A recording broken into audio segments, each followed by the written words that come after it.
En tant que créateur d'images, que ce soit de la photo ou de la vidéo, vous êtes responsable de la préservation de vos droits. Est-ce que vous avez bien pensé, avant de livrer vos images à vos clients, à les protéger ?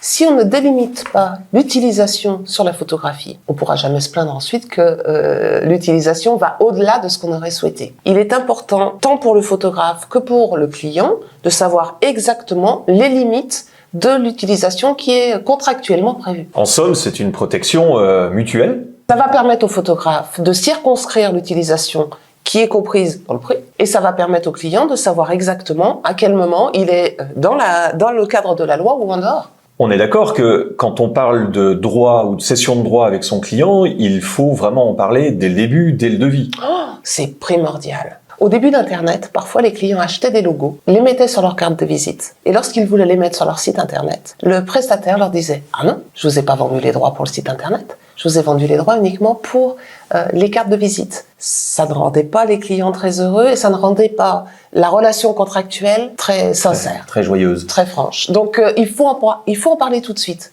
C'est important, au moins si le client n'est pas d'accord parce que vous avez envie de lui dire bah non, c'est que pour ton catalogue, ça n'est pas pour le site par exemple, ou c'est pour un site vitrine mais pas pour un site marchand, il faut le dire tout de suite. Il faut permettre au client de dire moi ça ne m'intéresse pas et ça permet d'évacuer le problème tout de suite.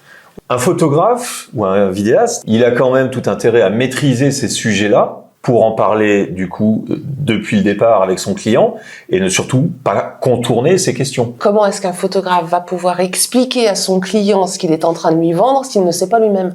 Il faut qu'il sache les droits qu'il possède de manière à savoir dans quelle mesure il va les céder à son client. Administrativement parlant, les écrire dans le devis et surtout les écrire dans la facture ou dans le contrat en fonction des documents qui sont utilisés par le créateur avec son client, mais toujours bien les écrire pour que ça soit clair pour les deux parties. Je vais même aller plus loin. Une cession de droit est obligatoirement écrite. Si on écrit simplement tout droit cédé sur la facture, ça passe pas. Ça ne sert à rien. Pour une relation contractuelle paisible et durable avec vos clients, pensez à bien préciser les droits qui sont cédés à ce client et bien à contractualiser l'ensemble de la cession.